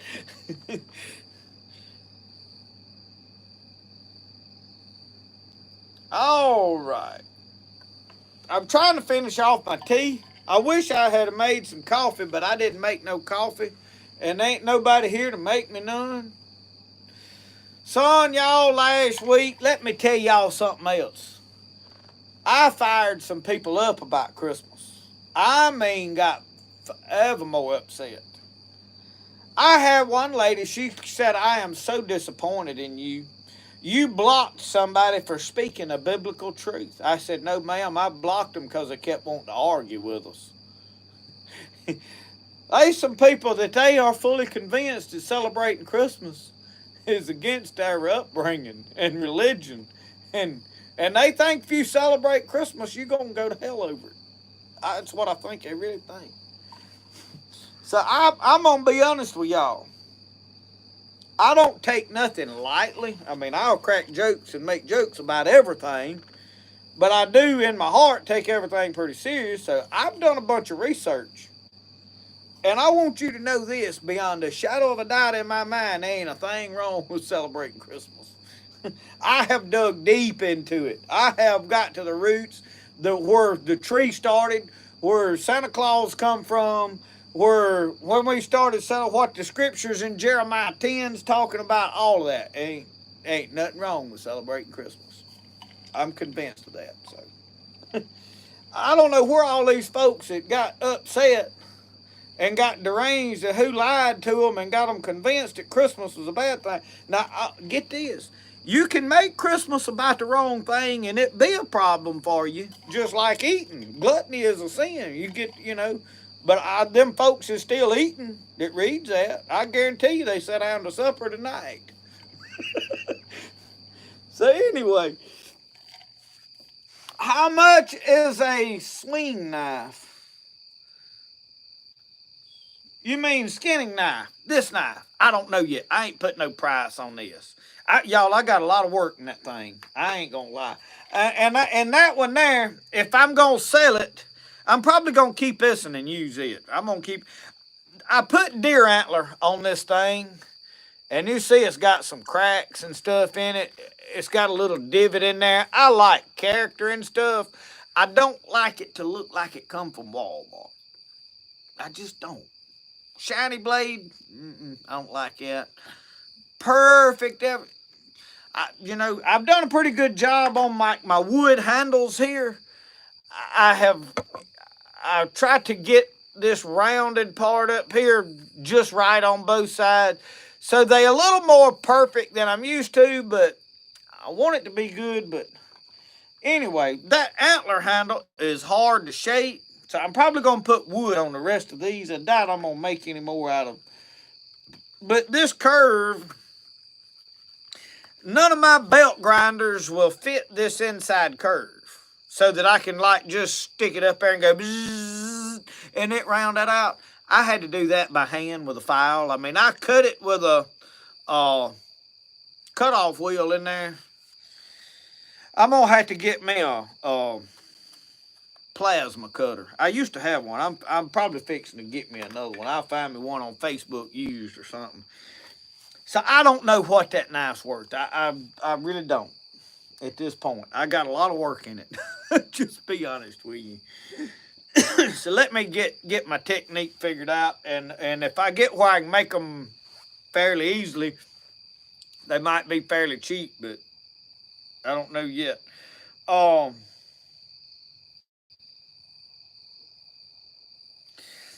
Sasquatch said he'd like to see where it says in the Bible. It's not in there, Uncle Sasquatch. I'll tell you, though, what people get frustrated about with the tree, because I read this one first. That was the first thing I researched. In Jeremiah 10, it talks about people not taking a tree. They cut a tree and they decorate it with gold and place it in their houses. And it talks about, and people just went, oh, Christmas tree. Well, when Jeremiah 10 was written, that was nearly 600 years before Jesus was even born. So they had not even considered a Christmas tree. Where you're thinking, well, oh, they went back and pulled that up, and just used it for Christmas. No, I did the research. In Jeremiah 10, when it talks about them cutting a tree and putting it in their house, when you start digging into it, what he is talking about is they're cutting a tree and carving an idol out of it and laminating it with gold. That's decorating it. And they're literally worshiping the idol. And that's what Jeremiah 10 is talking about. It's not talking about putting a Christmas tree up in your house to celebrate Christmas. Not even close. So you can take that set of scriptures and just scrap that altogether. Now then you got all the people that says, oh, well, that ain't Jesus' birthday. No, we know that. Some say Jesus could have been born in the springtime because the shepherds were keeping their flock in the field. But then there's a lot of them that argue, oh, well, at that time they had people out in the fields with sheep at that time of year for this. So we really don't have any idea when Jesus was born. So they just set aside a day to celebrate his birth. So it's not that we're saying Jesus was born on the 25th, but we have took a day and set it aside to celebrate the birth of Jesus Christ. Whenever he was born, we don't know. That was 2,000 years ago, so it don't really matter which day it is. Today's the day we're going to say, Lord, we're so thankful that you was born in a manger for our benefit, that you could live among us knowing you didn't have to, and walk among this earth and see what we really going through and show us how to live this life and leave us a part. We're thankful for that, and we're celebrating that. then they decide, okay, well, the paganism, Santa Claus is, and there's a lot of different stories about Santa Claus. So, depending on which Santa Claus or story you go with, the Santa Claus that I celebrate that I like is the story that I liked about Saint Nicholas. And there's several different stories depending on where you dig your information from, but the most known is a guy, I think in the Netherlands or somewhere. I'm not really sure. It may have been Switzerland, but it's somewhere up in the northern part of Europe. Was a wealthy man, and he was trying to help the needy. So instead of embarrassing them by giving, because people had a lot of pride, he would take stuff and give to them and leave it on their doorsteps at night, and they would wake up the next morning and find something on their doorstep. And that is kind of where the idea for Christmas, Santa Claus showing up at midnight and you waking up the next morning finding presents under your tree, that's where the idea come from. So it was a man out of the goodness of his heart giving to people. The Christian spirit of giving. Love your neighbor more than yourself, That's why I like Santa Claus. And that's why I don't see a problem with Santa Claus sitting over here and my manger scene over here. So, a lot of it has to do with what's in our heart, what we are celebrating, and our reason for liking stuff. The paganism stuff, everything has a counterfeit. Everything can have a negative connotation to it. These days that set aside that, the Bible says that every day is a day that the Lord hath made, to be glad in it. Paul wrote I think in Romans, he said, some men set aside one day and some set aside another. And he said, some say that all days are created equal, and I don't remember exactly how this is worded. I could probably find it. I don't know. I'd have to give my phone to use my Bible app probably. But Paul talks about, he said, if one man wants to celebrate this day and one man wants to celebrate this day, leave each other alone and celebrate whichever day you want to, as long as it ain't interfering and against God, As long as you got to work out your own salvation kind of deal. If you feel convicted over something, say Halloween, say Christmas, say whatever it is. If you feel guilty about celebrating this and you feel in your heart, I don't need to do, then don't. Do not. But you cannot condemn somebody else that God has not convicted over things like this that does not have definite Bible scripture for. Now, if something is clearly written out in the Bible that there's no stipulation about, like all liars will have their part in the lake of fire, we all can agree that that's wrong. There's no question. That's wrong for everybody, regardless of whether you think it ought to be or not. If somebody says, oh, I don't see nothing wrong with lying, well, I'm sorry, you don't see nothing wrong with it. You're just blind. So that's just my understanding of it. Because I'm going to tell you, I had some people that emailed me and was like, I can't believe you blocked somebody for speaking a biblical truth. Well, it was not a biblical truth, for starters. So now I'm really glad I blocked them on there, because all they was doing was sowing discord and false doctrine and false information and however you want to call it. They was basically lying to us all, really and truly. They didn't know it. They thought they was doing the right. So, if you want to be against Christmas, you probably want to take that somewhere else and take it up with somebody that don't get in their Bible and don't read and don't understand.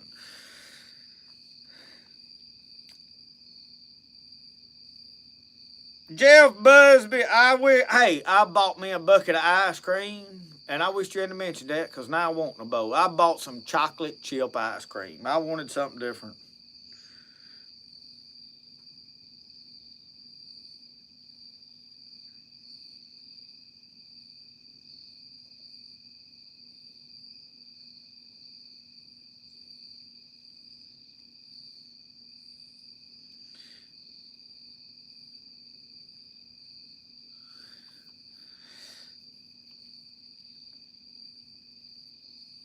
Yeah, that was the biggest thing, Uncle Sasquatch, is they was getting Tommy upset. We had to put a stop to that. They I had to come to Tommy's defense because y'all, on more than one occasion in the comment section, Tommy has defended me pretty good. If I can look for anybody to come to my rescue, Sean Deaver or Tommy Litchfield will be at my defense in the comment section. And I appreciate that, y'all. I do. It keeps me from having to get on there and look bad and get all worked up, my attitude. Uh, so... But I did go back and be like, well, you know what? If it's that big a problem, I want to know. And I'm probably at some point going to sit down with some literature closer to Christmas. We'll wait till after Thanksgiving to do this video because I don't want to just rub it in nobody's face. I'm gung-ho about Christmas, and my tree and all that stuff is part of my Thanksgiving. What is Thanksgiving about? It's about being thankful. Well, I'm thankful Jesus Christ was born and died for my sins so that I wouldn't have to live with this mess. And, because I can't make it by myself, y'all. This old flesh is a battle. Sometimes it's stronger than my spirit is. And most preachers won't admit that to you. But I struggle with stuff just like y'all do. Sometimes I get ill, like today when that woman wouldn't cooperate with Progressive Insurance. I was pretty hot. I didn't talk ugly. I didn't cuss. I didn't get ugly. I talked pretty straight to her. She knew I wasn't happy about the situation. But anyway, have I ever skinned a deer from the neck down? I have not. Never tried it, to be honest with you. In fact, I want to thank the Hunter's Ed in Mississippi teaches to hang them by rope and skin them, if I ain't mistaken. Get this. Somebody asked me the other day, said, on that deer, why didn't you field dress it? I wanted to mention that. I didn't. Used to, we were taught to field dress a deer. Wherever you kill it, gut it, and then drag it out. A lot lighter. Get the guts out of it. Okay. Well, the reason that was taught was a lot of years ago, people had to drag deer for long, long ways. They didn't have, all they had was horses. And if they walked way into somewhere where they had a long way, that, it allowed to be several hours before they got that deer back to the house. Now we've all got four-wheelers, trucks. We can drive up, most of us, to right where deer's laying and just pick him up with a pickup truck, put him in the back, But, couple of problems. On this WMA back here, they have ingrained within us that when we kill a deer, we have to weigh it. They want a full body weight. So even though Mississippi Game and Fish has taught us to field dress a deer, now they want on their land, we want the full weight of the deer, so don't gut him. Bring him up here and weigh him, and then you can take him home and gut him. So it's like, okay, well, since we had to start doing that, we just kind of quit. The next thing is I don't really want to attract coyotes and stuff like that to where I'm deer hunting. They're probably already there. It's probably not going to really be a major problem. But if I gut a deer and then there's a lot of coyotes coming there and consume all that and pee all over everything, put a lot of coats in there, well, it's liable to be weeks before the deer get really comfortable there again. I don't know.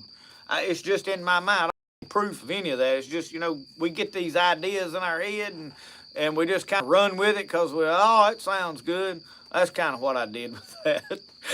But, somebody asked why. Well, that is why. I ain't saying I'm right on it. That was what went through my mind. I don't want to skin this right here because the coyotes will be all attracted to here.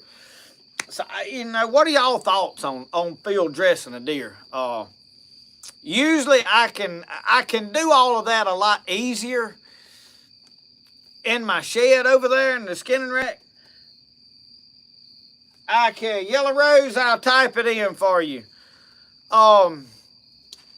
if I field dress that deer in the woods, I have got deer blood all over me, all over my clothes, all over my hands. I don't have any running water most places to wash my hands with.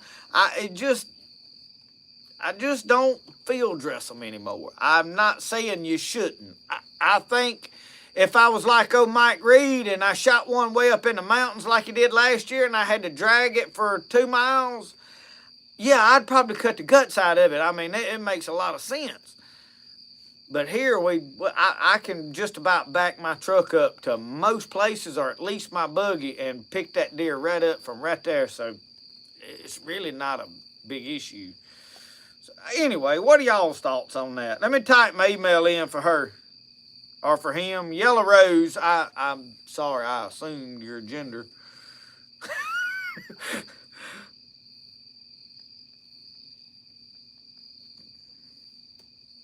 I'm trying to get with the times, people. I'm trying to get with the times. Not really, I'm trying to be funny.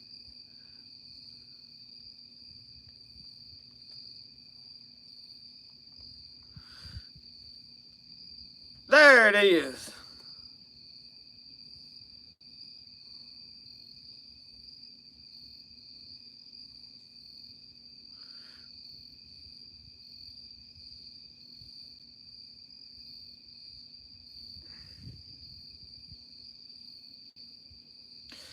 Kathy, my insurance went when they added my daughter, it went from $270 something to nearly $800.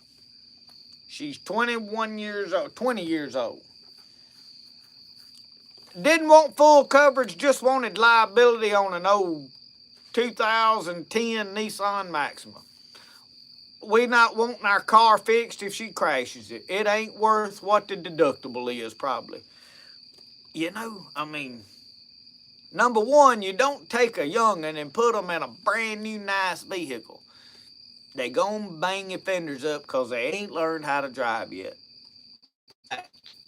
I was the same way when I was a young'un. I scuffed them. I ain't never just destroyed them, but I have scuffed a few up. I hadn't in quite a while.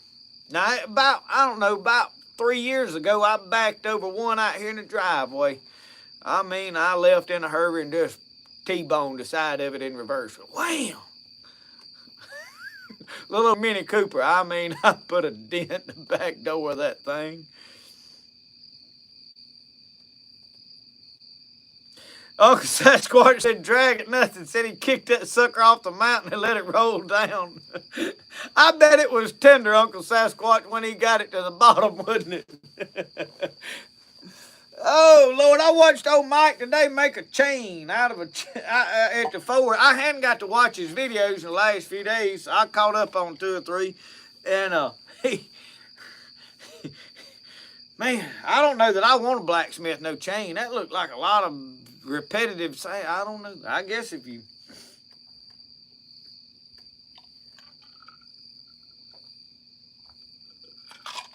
I'm ready to fire my forge up. The problem is I got too many blooming knife orders to work on building this knife that I have made famous over and over and over with. But I'm going to tell y'all, somebody said, why you like that knife? Y'all, I don't. I'll tell y'all what I like. In my heart, I'm a sucker for a knife like this. I mean, just, if I want to use it for a machete, whatever I want to do, that thing will do it. And I like the look of it just hanging on my side. Big old knife, you know. Man's got a YouTube channel. Look at that big old knife on his hip. Then you always get them comments about what in the world you need that big old knife for. You just need a knife, you know. You get all them kind of people worked up. That gets your comment algorithm going good. But now I just, for whatever reason, I like a big old knife. Well, we'll just pull mine out. I made this one. And I have put me a lanyard hole in it because I am experimenting on whether I like the lanyard hole and all this. Because, you know, I made this sheath and it sets a little further down in it. Whatever, you know. I tie the 2 knots, so if you need to put your hand through it, you can untie this knot, and it's long enough for your wrist to go through to you know. But I don't never use it. I just use it to grab to pull it out of the sheath mainly. And I wanted it short enough that it wasn't in my way when I was, coming into what I was cutting. But I made this knife and started toting it and using it. And it's hard to beat this design. I have used it for everything. It meets every craft. The only thing that this knife don't do well that I like a knife to do is chop limbs. If I'm crawling through a briar thicket, trailing a deer, blood trail or something, which I really don't do a lot of, but I usually at least once a year, I find myself in a briar thicket crawling on my hands and knees. And you can't really chop limbs and briars with it. Where a knife like this, I can chop limbs off of saplings. I find a lot more reason that I need to chop something small. We're not talking about chopping a big old tree down. We talking about limbs, or stuff a little bigger than a finger. There's a lot of reasons to be chopping them. And you can cut it with this, some of it, but say I'm making a willow hoop for a beaver, and they this big around. Well, I can do that with this pretty easy, and it's on. And I come near doing that, then I do batoning through firewood. But aside from that, this knife has done everything I need to do. I have skinned everything there is to skin with it. I processed firewood. I made fire with it. They all have a 90-degree spine, so you can strike a ferro rod. I just ain't really found a knife that, I wanted to give up this one to tote something different. And for the last several years, my thing has been, let's make me a new knife every fall. That is just one of the things I like to do is, this fall I'm going to make me a new hunting knife this year just so I try out something different. And when I come up with this one, and I did not come up with this design, y'all. There's a lot of other makers that make a knife somewhat of this design. I think Canterbury has got some knives like this. I think William Collins had a knife like this. There's other knife companies that make knives very similar to this. Different names, a little bit different design. But now, when I got this, I don't know. I hadn't really had the need for a different kind of knife, so that's why this one is so popular. I can stand here and say, if you ain't got a knife like this, it's about the most practical knife that there is. It feels good in the hand. The way I've got the handle slim here and then fat back there, it don't just slide out of your hand. Now, I get the handles now a little slicker than I used to because I have better equipment. That ain't always a good thing. It looks better, but an old crude handle will stick in your hand when it gets bloody and you cutting in a deer. And this one here gets slick, it might slide out. So, I don't know. I like that knife. It's hard to, it's going to be hard to beat with a design. I don't know that, hey, I'll come up with a design that just blows that out of the water. I don't really think I will. I really don't. And I really believe in it. Now, I am experimenting with some new steels. And what it is that I'm using a saw blade that my dad cuts metal tubing with. It is a Tenru carbide tip saw blade. I can grind an edge on it and not have to do any tempering or heat treating or anything. As long as I don't get that blade too hot and turn it blue while I am grinding on it, it will flat hold an edge. Because I've been toting one for 3 years to prove it. The concrete saw blades, I'm worried about their temper. So what I have done, I have made about 5 or 6 of these knives and sent them out to different people that I know will use them, abuse them, cut with them, skin game, and then tell me the truth. It ain't no good, or hey, man, that thing's awesome. So the one that I have gotten to somebody that I know has been well used, they skinning hogs with. He said, knife gave up on me today. He said, I'm having to sharpen it. I said, really? I said, they just won't cut the mustard, will it? He said, yeah. He said, after the third hog, he said, we had to sharpen it. Skinned 3 hogs without sharpeners. So the concrete blades may work fine. So what happens if I run out of saw blade material for the Jonas? I'll probably have to start ordering some type of a steel to make them out of. Possibly, I know what that steel that comes out of the warehouse or sawmills, those bandsaw blades that are like this wide, you know, you get them cut in sections. And I've got a section of one down there. I could make them out of that. They would have to be heat treated. They won't hold an edge. It is that something N20. I've got it wrote on the blade that I've got down there. But my buddy down here that makes knives knows how to heat treat it. Has the oven and all to heat treat them in. So it wouldn't be like I can't ever make them again if I run out of these saw blades. But the price is going to change on them at that point because there's more steps to go back in to get, and they probably won't be the same, you know, so we will see what happens with that, but I am wanting to forge some knives. I mean, I want to forge. I have got some Haymore blades that are about this long. I'm really wanting to make me some little skinners out of some of that stuff, you know, antler handle, and I don't know what all, so we will see what is going on, like, you know, later on.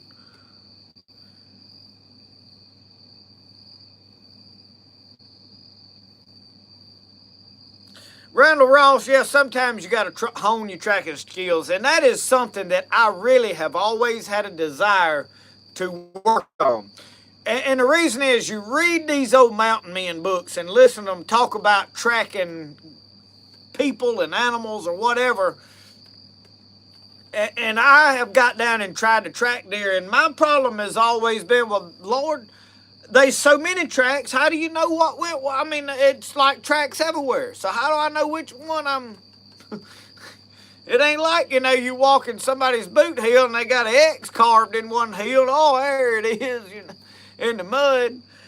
And like down here in the leaves, well, they stuff and squirrels run everywhere. You can't just look for leaves that are turned over and broke blades of grass, because I don't know. I'm just not that good at it, but I have always thought, you know, I really need to work on this.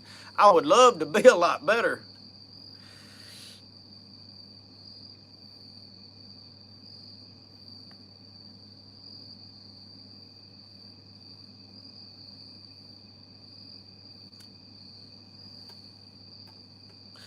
Tommy Litchfield, one of the knives I have got made that I am going to give away out of the concrete saw blade that I made. I've got several concrete saw blades. I have just not started making knives out of them. I cut one of them up and made a few knives. And one of them is a guy that does masonry work for a living, so he can get me a good many of them. I hadn't talked to him in a little while. See if he's got any more, but I'm making him, in fact, I got his knife made. I just hadn't made him a sheath for it yet. So I need to get that done, probably, really need to do it tomorrow. Because I've got to, if Huckleberry's got the money gonna send to me, I gotta make him a sheath for this one.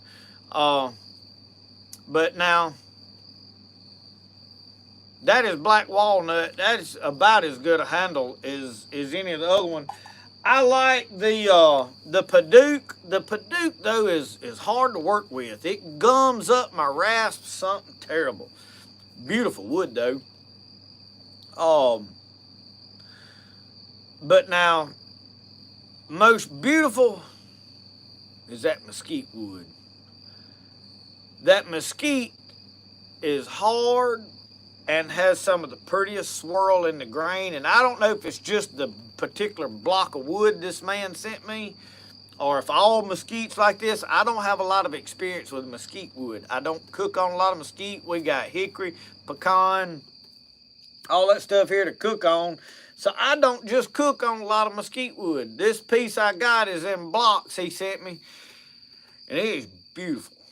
So I made me a Gideon out of it with a neck sheath design, and I don't know how much. Most of these sheaths like this, like I made the Gideon, I put 2 pins where I could hang it on a lanyard. And somebody said, oh, your logo's upside down. First off, I'm not wearing it for a necklace. So it really never crossed my mind which way I needed to turn the logo stamp when I stamped it. And probably not going to change it because, I mean, I'm not going to be wearing it. What I designed the neck sheath for, I am not going to walk around all day with a knife flopping on my neck. Ain't happening. A lot of you like that. Do it. I ain't telling you you shouldn't like it. It drives me nuts. And the reason is every time I lean down to do something, that thing swings out right between me and what I'm doing down there, and I'm having to hold it out of the way with one hand. I can't deal with all that. So what the neck sheath for me is okay, I've killed a deer and I'm fixing to go over there and skin it, and I grab that knife and I just hang it over my neck till I get over there and get ready to start skinning, and then I can take it out of, take the sheath on later. Like this sheath, man, that thing, it ain't got no belt loop. You're not going to wear that on there for an everyday use knife. But now it'll slide right down in your back pocket, and you can go on about your business and ain't worried about, cutting another hole down there where you don't need another one. So, you can stick it in your front pocket. You can stick it in a jacket pocket, and a sheath there just keep from cutting a hole in your pocket of your jacket or your shirt or your, trousers or pants or breeches or whatever you happen to be wearing. Some of you shorts, short sleeve breeches, that sort of thing. So the neck sheath on the Gideon that's really my purpose for it. I'm not going to tote that thing around all the time. For me, it's going to be a skinning knife because this is what's going to stay on my side here. So, the Gideon, I can just stick it in the back pocket, front pocket, hang it around my neck, whichever. So that's kind of the reason I design things the way I do. The thing I like is like this design here. You can see with this knife, you can slide it around. You can tilt it. I got slack. You can push it down a little more. You can raise it up. And the thing I like about that, you say, well, that much belt loop ain't really important. Well, when you sit down on something and it can come up some, that is a lot of give for when you sit down in a buggy and that thing can slide up where it ain't sitting there poking in the seat and pushing your belt up. And then being able to tilt it, then not to mention being able to turn it sideways on your back if you want to and wear it, If I decide, what, I'm going to put a gun on this side or on this side, you would think, well, I'm always going to wear my gun on the same hip. Well, sometimes I'm wearing a 22 that's on the holster over here with a left-hand draw. My little Ruger Wrangler, I can run it on this side too, but a lot of times I've got it over here as a cross draw, and that's the way I had prefer to wear it. Well, I might want this knife on this side, so you got options. And I try to design most things to where it's multifunctional. But it's a lot of times though you can get too carried away with trying to do too much with something too. So